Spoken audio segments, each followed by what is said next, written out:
there, everybody, and welcome to the channel. I'm your host, Pooborama, and in today's video, what are you, sir, just because you are poob does not mean you're gonna poob on today's video. Go away.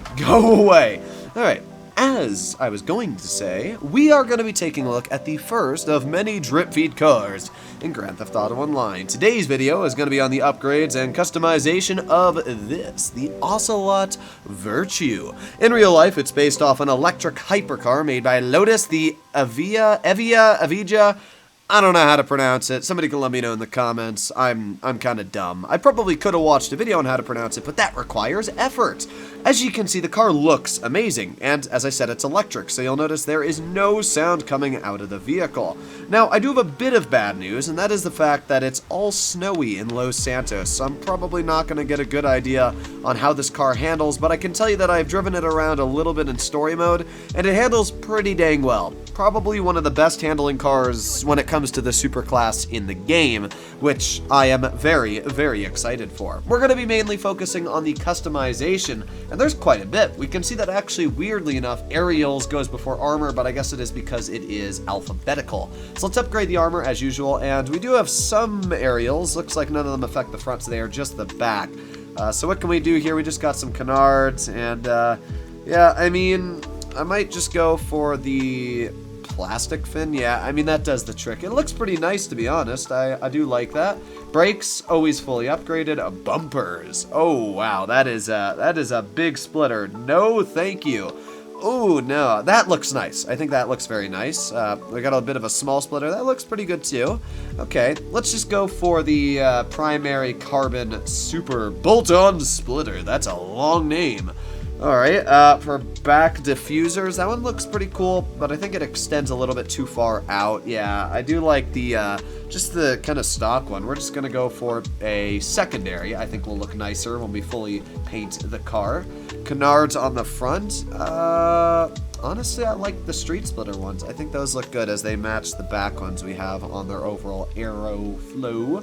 Liveries. Okay, so we can do normal classic white stripes. I like the yellow. Honestly, I might do a yellow stripe. I don't think I've ever done a car with the yellow stripe yet.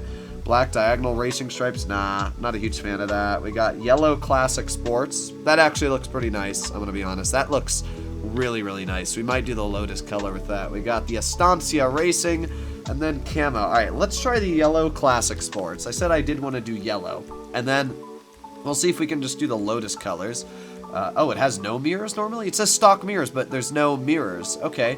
Is that because... Nah, I don't know. Maybe in real life it doesn't have mirrors and it has, like, actual cameras for mirrors, but we're just gonna go for primary mirrors. That should do the job. Plate. Let's do a black plate on the back. Respray. Okay, so what I'm thinking is that for a primary color, we make our way over to green, and then we can make it like the Lotus color. So I'm thinking, like, dark green is definitely Lotus color. Ooh, but racing green... Lotus, I'm pretty sure, is like a dark green, if I'm not mistaken, but I think racing green looks better. For a secondary color, it looks like that is the roof, which I'm thinking we can actually make like a metallic. Yeah. That midnight purple... not metallic, I meant matte. That midnight purple looks good, but that forest green actually looks pretty good as well. How does the black look? Wow, these are... You know, let's just go for black. I think that actually merges the best with the pearlescent inside of that matte color there. For the interior, let's just go for... let's go for the yellow that the outside of the car has on the stripes. I think that'll actually look pretty cool. So how about that race yellow as an interior? And then, yeah, I think that actually looks cool. It's not amazing. I wish I could change the stripes, but I still think that actually looks really nice. Let's go for a secondary GT skirt. That looks pretty good. For some of the other skirts, we can see there's not much customization. They're all pretty stock standard. We got spoilers, and obviously, I love a big wang. So we got a big old primary GT spoiler. Oh, I do really like the aggressive spoilers. I think those look sick, having a little triple wang there.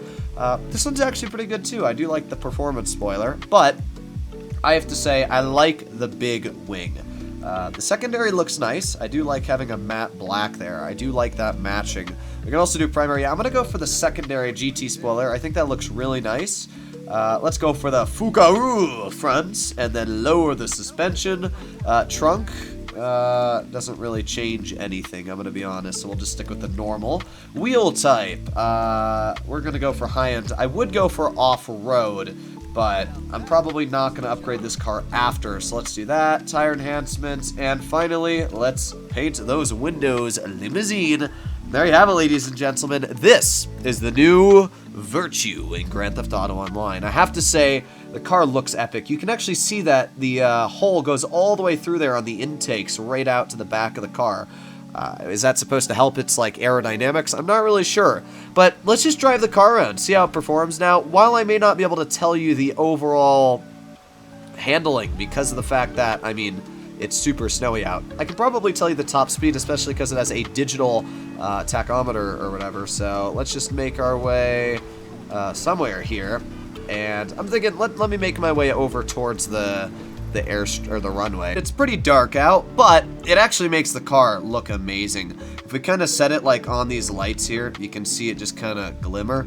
And I do have to say, this is probably one of the nicest looking cars Rockstar's put in the game in a while. Now, it looks very similar to the real life car, especially the back. If we walk to the back of it, it's almost identical to the real-life Lotus that this is based off of, which I actually like, because I think the car does look absolutely sick in real life, so good job on Rockstar for actually creating a pretty cool vehicle. Now, when it comes to price tag for this car, when it is released, it is $2.98 million and $2.235 with the trade price. Honestly, that's not too bad, especially if you can get it for the trade price. There's a lot of vehicles in the game when it comes to price tags that are way more expensive. For example, if we go sort by price, we can see that the Benefactor Krieger is $2.8 million. The Tesseract is $2.8 million.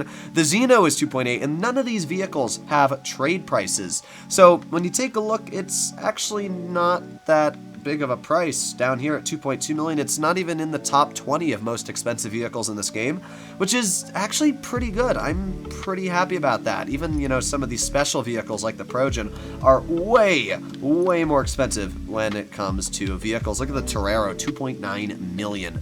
So, yeah, it's not the most expensive vehicle, and that's pretty surprising. Now, when it comes to this car being all-wheel drive, I do actually want to check that. I'm pretty sure it would be, because, like, how could it not be? So let's just make our way up here and spin that tire. And yes, as you can see, that tire is spinning, so it is an all-wheel drive vehicle.